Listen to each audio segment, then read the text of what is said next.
Hello guys. अब ये part 4 है चैप्टर नंबर 1 का। ये पार्ट सबसे इम्पोर्टेंट है। इसमें से कुछ ना कुछ एक क्वेश्चन तो आना ज़रूर है, तो इस पार्ट को एकदम स्किप मत करिएगा। इस पार्ट के हर एक प्रोग्राम, हर एक पॉलिसी पे मैं अलग अलग वीडियो बनाऊंगा ताकि अच्छे से समझा पाऊँ। तो पहले बात ये है, क्या बता दें, इस पार्ट में हम लोग पढ़ेंगे कि कौन कौन से ऐसे पॉलिसीज़ या प्रोग्राम लाए गए थे गवर्नमेंट द्वारा, किस सेक्टर में, एग्रीकल्चर सेक्टर में। ठीक है, तो ऐसे 6 प्रोग्राम हैं, ऐसे 6 पॉलिसीज़ हैं। इनमें से पहला है, लेट मी टेल यू, हाँ, पहला है प्रधानमंत्री फसल बीमा योजना। दूसरा है प्रधानमंत्री कृषि सिंचाई योजना। तीसरा है परंपरागत कृषि विकास योजना।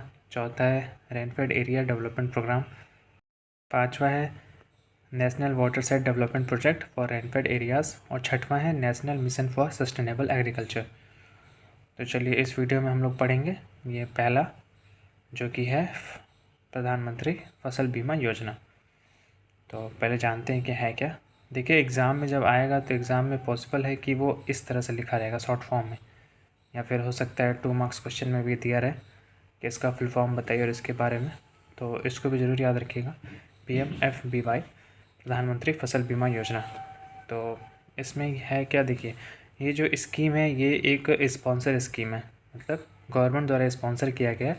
जिसमें होता क्या है कि आपके क्रॉप को एक तरह से इंश्योरेंस दिया जाता है। ठीक है, इंश्योरेंस दिया जाता है कि अगर जैसे आपका क्रॉप ख़राब हो जाए या फिर किसी वजह से, क्लाइमेट की वजह से या फिर किसी भी वजह से, तो आपको ऐसे इंश्योरेंस होता है ना, जिसमें आपको पैसे मिलते हैं या फिर उसकी भरपाई होती है। वैसे ही गवर्नमेंट द्वारा एक इस स्पॉन्सर्ड है, इसमें आपके क्रॉप के ख़राब हो जाने पे या फिर किसी तरह से बर्बाद हो जाने पे आपको पैसे दिए जाते हैं। ठीक है, तो पहले पॉइंट में यही लिखा है। और दूसरे पॉइंट पे आते हैं। तो देखिए, ये स्कीम जो है ये लॉन्च हुआ था 2016 में, खरीफ सीज़न के बाद। ठीक है, by ministry of agriculture and farmer. किसके द्वारा? By ministry of agriculture and farmers welfare, new Delhi में। ठीक है, तो ये लिखिएगा ज़रूर, ये पूछा भी जाता है, पूछ सकता है 2 मार्क्स में। तो इसको याद रखिएगा कि न्यू दिल्ली में इसका लॉन्च हुआ था। ठीक है, न्यू दिल्ली में लॉन्च हुआ था, किसके द्वारा? Ministry of agriculture and farmers welfare, 2016 में खरीफ सीज़न के बाद। इसमें होता क्या है, इसमें एक्चुअली जो फार्मर होता है वो गवर्नमेंट को अपना कुछ प्रीमियम देता है। किस तरह से देता है?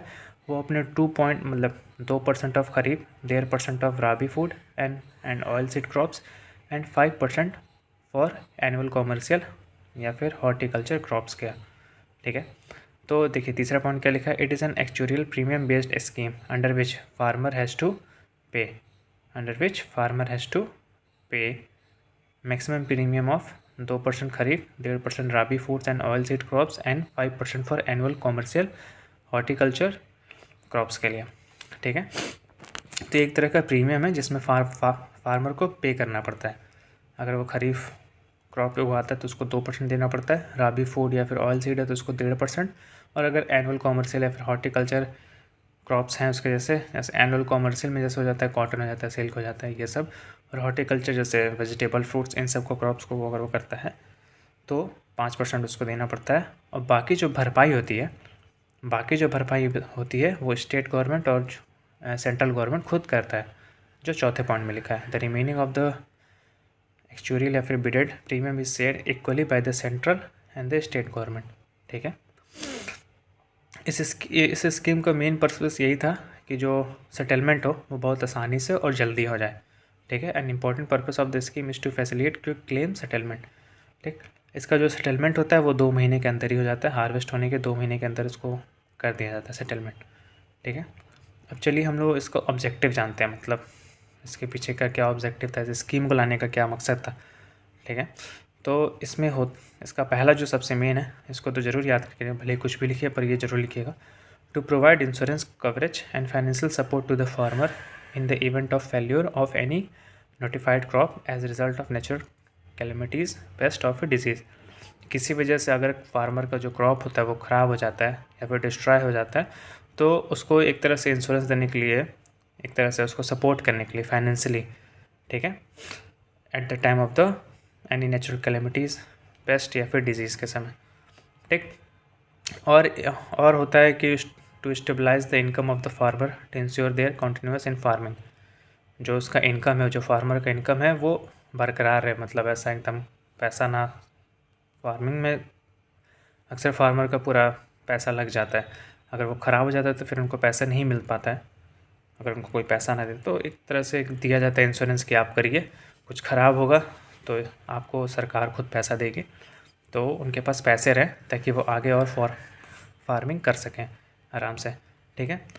और तीसरा है कि फार्मर नए नए तरह के आइडियाज़ या फिर कोई मॉडर्न तरीके से एग्रीकल्चर को ट्राई करें, मॉडर्न इक्विपमेंट यूज़ करें या फिर मेथड यूज़ करें, तो उसको इनक्रेज करने के लिए होता है फार्मर में। ठीक है। और चौथा है to ensure the flow of credit to the agriculture sector. Agriculture sector में मतलब फ्लो ऑफ क्रेडिट मतलब पैसे, मेन मतलब यही है कि उसमें पैसा बरकरार रहे। ऐसा नहीं रहे कि कोई कोई होता है कि कोई किया, उसका क्रॉप ख़राब हो गया, फिर उसके पास पैसे ही नहीं बचे, तो फिर अगर ऐसे सबके साथ होगा फिर सबका धीरे धीरे एक टाइम आएगा कि सब किसी के पास पैसे ही नहीं रहेंगे, तो फिर वो आगे फार्मिंग कैसे करेगा। जब पैसे नहीं रहेंगे, फार्मिंग नहीं होगा, तो फिर वो कैसे खाएगा, देश कैसे खाएगा, लोग कैसे खाएंगे। तो एक तरह से उनके पास पैसे के फ्लो रहे, उनके पास पैसा रहे ताकि वो आगे फार्मिंग करते रहें, और इस तरह से एग्रीकल्चर जो सेक्टर है वो बरकरार रहे।